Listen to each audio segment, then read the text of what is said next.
Next problem is problem number 31। इस problem में ध्यान से देखो आप, क्लास दे रखा है, उसकी करस्पॉन्डिंग फ्रीक्वेंसीज दे रखी है, ये ए की वैल्यू फाइंड आउट करनी है और इसका मीडियन दे रखा है। जो मीडियन है वो मीडियन दे रखा है आपको, यहां पे लिखता हूं मैं, मीडियन इज 16। मीडियन इसका है 16। What we have to find out? We have to find out the value of A. इस टाइप के प्रॉब्लम में क्या करते हैं, सबसे पहले हम इसकी क्यूमुलेटिव फ्रीक्वेंसी फाइंड आउट करते हैं। तो यहां लिखेंगे क्यूमुलेटिव फ्रीक्वेंसी।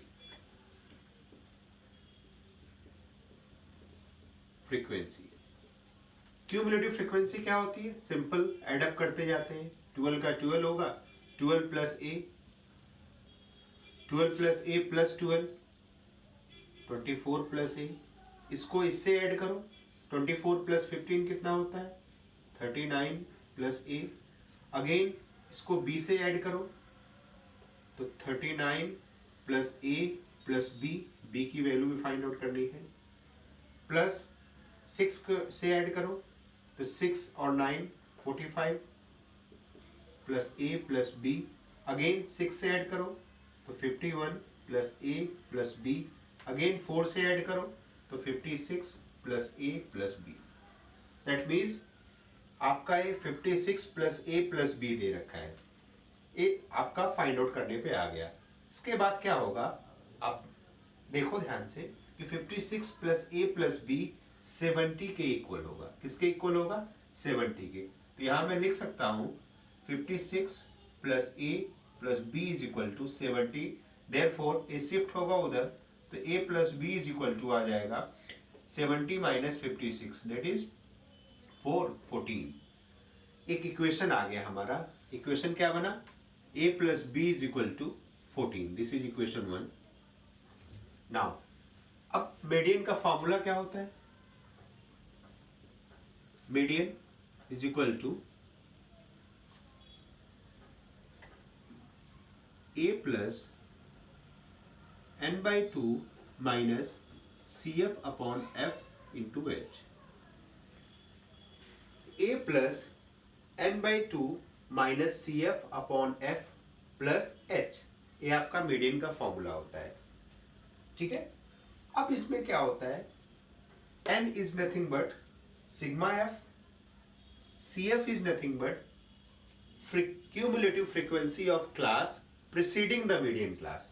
अभी हम पता करेंगे यहाँ पे मीडियन क्लास कौन सा है। F is nothing but frequency of median class, और H जो होता है इनका डिफरेंस होता है, यानी 10 माइनस 5 दैट इज 5, या किसी का भी डिफरेंस होता है। नाउ हम मीडियन क्लास आइडेंटिफाई कर रहे हैं, तो how many terms are there? 1 2 3 4 5 6 7 8 terms are there. तो 8 अपॉन 2 क्या होता है? 4, यानी fourth term is median class. Fourth term कौन सा होगा? 1 2 3 4, दिस वन।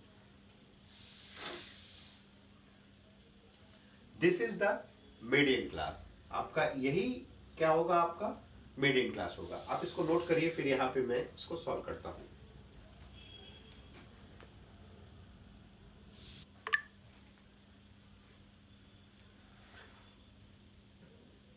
ओके, एक बार आप कैलकुलेशन फिर से चेक कर लो।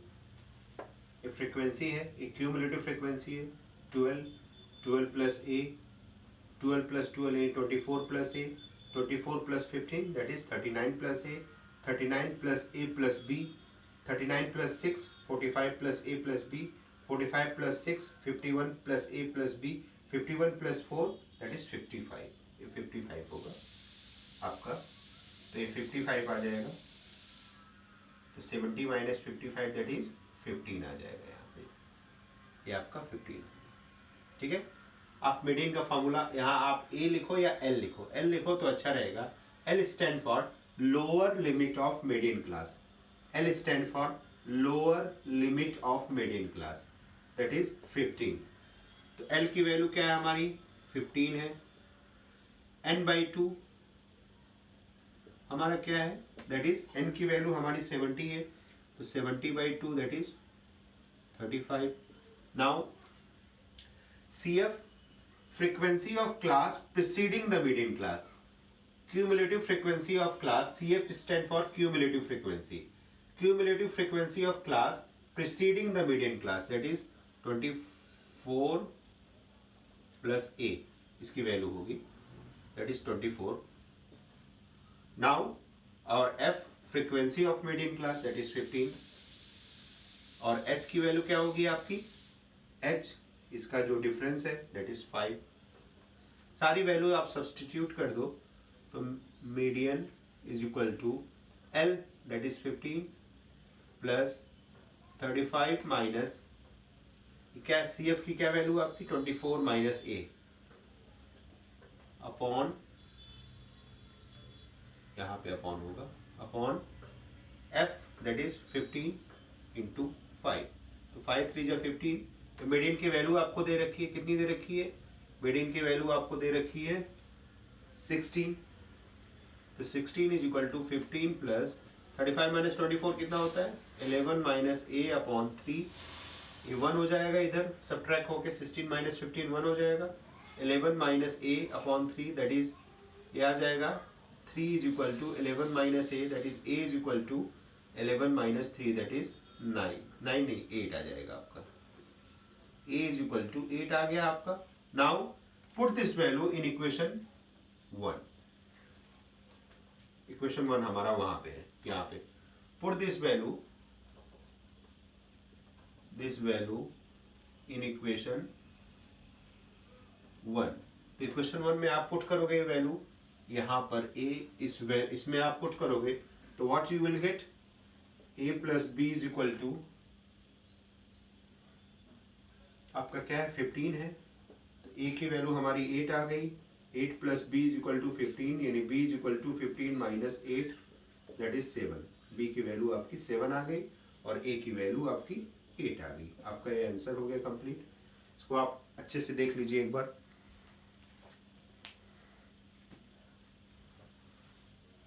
नाउ नेक्स्ट प्रॉब्लम हम करते हैं. स्टैटिस्टिक का इजी प्रॉब्लम था, इससे टफ नहीं आता है, बस इसी के आसपास आएगा आपको, आप उसको इजीली सॉल्व कर लोगे. इससे टफ नहीं आता है problem.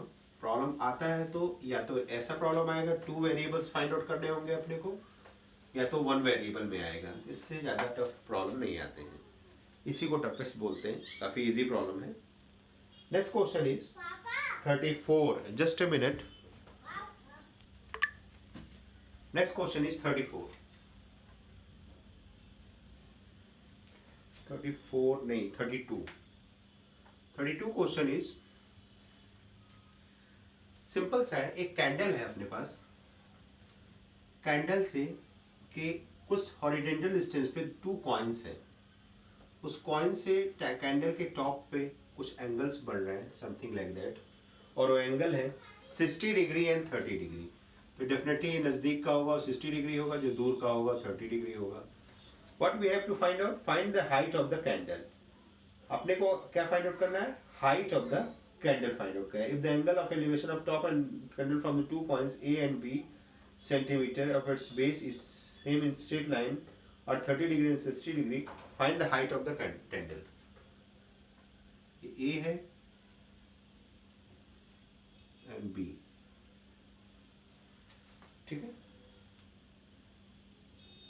A is greater than B. A is greater than B.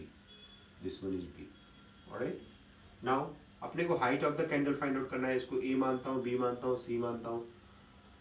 Triangle ABC, इसको D मानता हूँ. Triangle ABC में आप क्या लो? Tan theta low. Tan 60 degree. What about tan 60 degree? H upon BD, that is ABC की बात कर रहा हूँ मैं. Triangle ABC, alright, this one triangle. Triangle ABC में tan 30 होगा. tan 30 क्या होगा?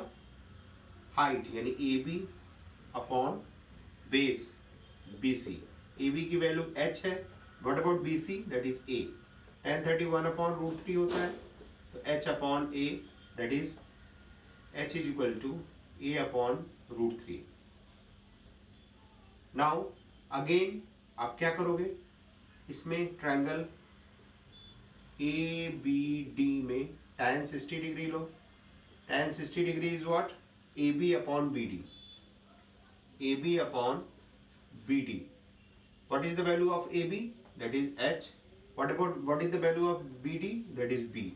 Tan 60 डिग्री √3 होता है, तो H upon B. Therefore H is equal to B√3.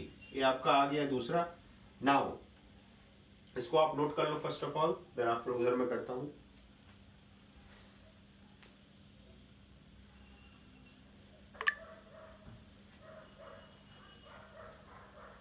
ये आपका आ गया. अब अपने को क्या फाइंड आउट करना है? H की वैल्यू फाइंड आउट करनी है. तो क्या करता हूँ, दोनों H आ गया, दोनों को मल्टीप्लाई कर देता हूँ. तो H into H is equal to क्या हो गया? A√3 into B√3. Cancel out, that is AB आ गया. तो H square is equal to AB. Therefore H is equal to √/AB. ये आपका आंसर आ गया. Alright, this is your answer. Note it down. इसको नोट कर लो आप, देन आफ्टर आगे बढ़ते हैं.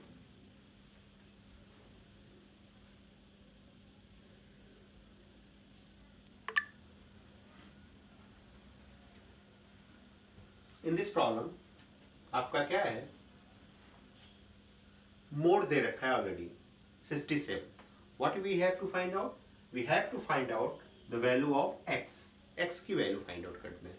तो सिंपल मोड का एक फॉर्मूला होता है. वो मोड का फॉर्मूला क्या कहता है, आपको भी याद होगा, मेरे साथ आप रिपीट करते जाओ.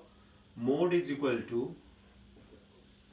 L plus F1 minus F0 upon 2F1 minus F0 minus F2 into H. L plus F1 minus F0 upon 2F1 minus F0 minus F2 into H. Simple. अब F1 F0 क्या होता है, उसको याद करने का सबसे अच्छा तरीका है, बीच में F0 लिखो, इधर F1, इधर बीच में आप F1 लिखो, इधर F0, इधर F2. F1 is frequency of model class. क्या होती है? Frequency of model class. ये क्या होता है? Frequency preceding the model class. Model class के पहले की फ्रीक्वेंसी, प्रीसीडिंग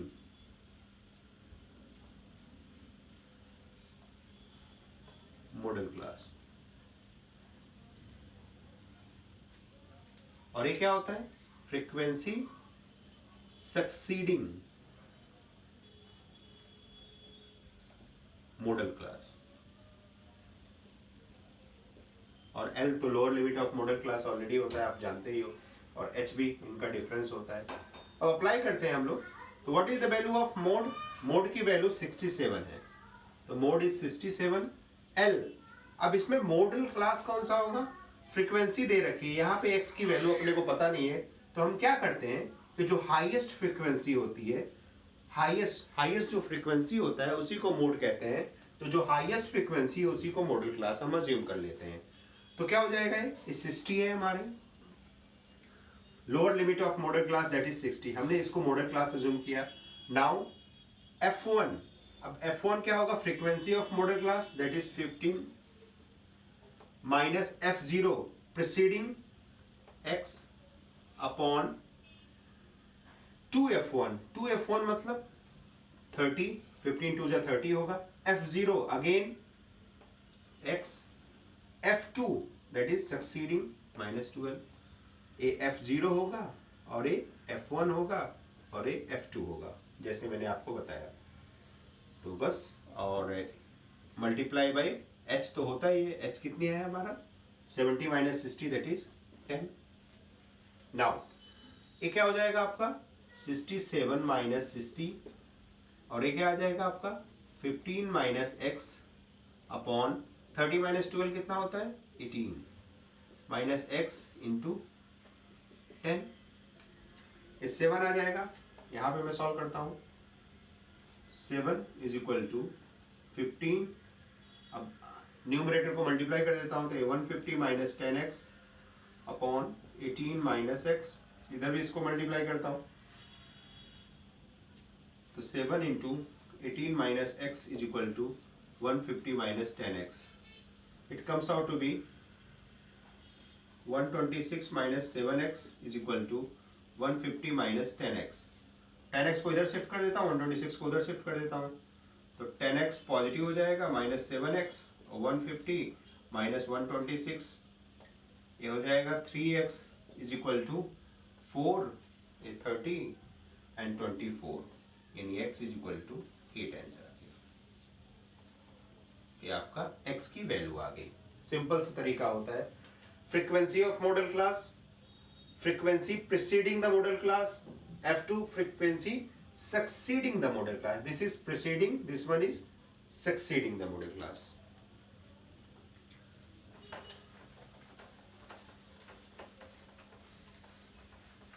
क्वेश्चन नंबर 33 था, 34 देखते हैं. Question number 34, two palm tree of equal height are standing opposite to each other on either side of the river which is 80 meter wide. एक river है, something like that. two palm tree हैं ऐसे of equal height. ये water ही ले लो आप इसको.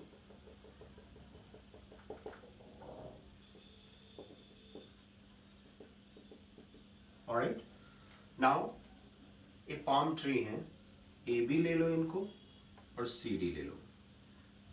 इनके बीच का डिस्टेंस 80 मीटर है. From the point O between them, okay, इनके बिटवीन एक कोई पॉइंट है ओ, यहां से इन दोनों के टॉप को कोई ऑब्जर्वर ऑब्जर्व कर रहा है. कोई ऑब्जर्वर इसको ऑब्जर्व कर रहा है, something like that. Alright,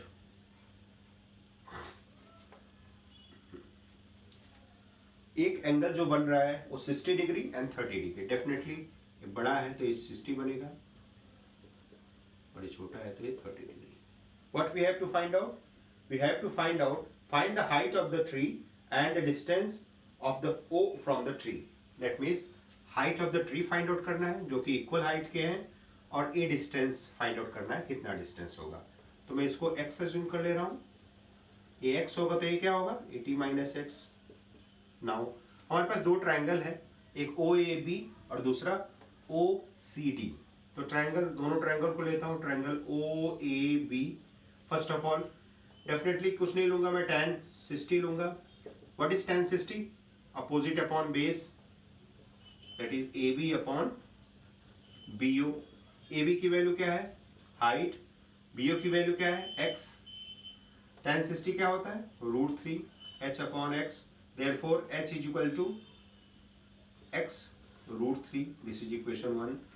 Again इस ट्रायंगल की बात कर रहा हूं मैं.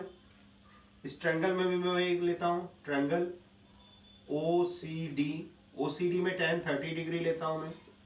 tan 30 डिग्री क्या होगा opposite upon base, that is height upon base. कितना है 80 माइनस एक्स. 1 अपॉन √3 होता है, तो h 80 अपॉन, तो h की वैल्यू क्या हो जाएगी, ए न्यूमरेटर में आ जाएगा, तो 80 upon x upon √3.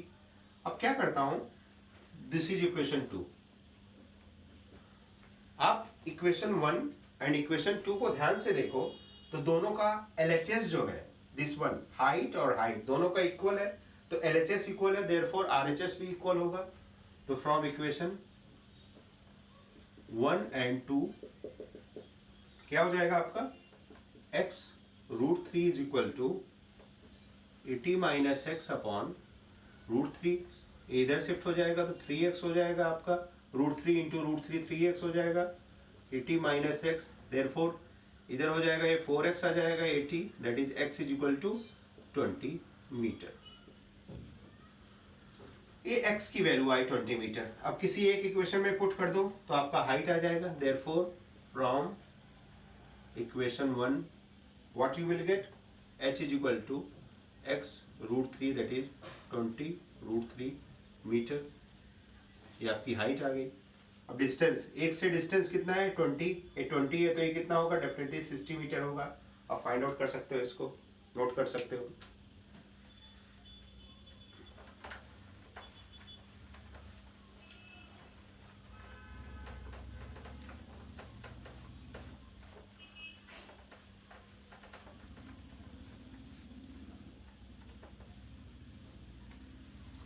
Now next problem है, इसी का और है,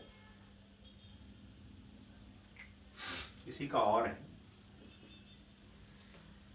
The angle of depression of top and bottom of a building is of 50 meter high is observed from the top of a tower of 30 degree and 60 degree with respectively. Find the height of the tower and horizontal distance. All right. Diagram काफी easy है। एक 50 metre का tower है। इस tower के top and bottom को एक बड़ी सी बिल्डिंग से हम ऑब्जर्व कर रहे हैं। टॉप को ऑब्जर्व कर रहे हैं तो जो एंगल आ रहा है वो एंगल 30 डिग्री है। सेम एज अगर बॉटम को ऑब्जर्व कर रहे हैं हम तो जो एंगल आ रहा है हॉरिजॉन्टल से वो 60 डिग्री आ रहा है। ऑलराइट, ये 50 मीटर की बिल्डिंग है। अब थोड़ा सा इसको सॉल्व करते हैं। अपने को height of the tower find out करना है और distance, horizontal distance find out करना है। ये 50 मीटर है तो ये भी 50 मीटर होगा। हमने इसको अज्यूम कर लिया h और इसको अज्यूम कर लिया x। A, B, C, D and E। अब ध्यान दो, दिस इज ऑल्टरनेट एंगल। ये 30 है तो ये भी 30 होगा और ये पूरा का पूरा 60 है तो ये भी 60 डिग्री होगा। बस आपका प्रॉब्लम फिनिश हो जाता है। सबसे पहले कौन सा ट्रायंगल लेंगे? Triangle AEB। ध्यान दो, ट्रायंगल AEB। कौन सा ट्रायंगल? ट्रायंगल AEB, ये बड़ा वाला ट्रायंगल लेंगे। इस बड़े वाले ट्रायंगल में tan 60 डिग्री अप्लाई करता हूं। tan 60 डिग्री क्या होगा? परपेंडिकुलर अपॉन बेस, तो EB अपॉन AB। EB की वैल्यू क्या है? h plus 50 upon x। tan 60 √3 होता है तो h plus 50 upon x। therefore h plus 50 is equal to x √3। This is equation 1। Again कौन सा ट्रायंगल लेंगे हम? ECD। Triangle ECD। ECD क्या हो जाएगा? tan 30 degree. tan 30 degree is nothing but ED upon CD। ED कितना है हमारा? h है। CD कितना है? ध्यान दो, AX होगा तो CD भी x होगा तो x ही होगा। A1 अपॉन √3 आता है वैल्यू, तो h upon x। Therefore h की वैल्यू क्या हो जाएगी? इसको यहां शिफ्ट कर दो, x upon √3। This is equation 2। Now आप क्या कर सकते हो, इस h की वैल्यू को यहां सब्स्टिट्यूट कर दो। ये जैसा भी आप x को कंपेयर कर दो, जैसा भी आप करना चाहो तो आप कर सकते हो। तो h की वैल्यू आप सब्स्टिट्यूट करोगे तो हाइट आ जाएगा, और या तो आप x को कंपेयर करोगे तो आपका हाइट आ जाएगा। ठीक है, तो आप इक्वेशन 1 एंड 2 को ध्यान से देखो। तो फ्रॉम इक्वेशन 1 एंड 2 मैं क्या करता हूं, इक्वेशन 1 को 2 से माइनस कर देता हूं। तो h प्लस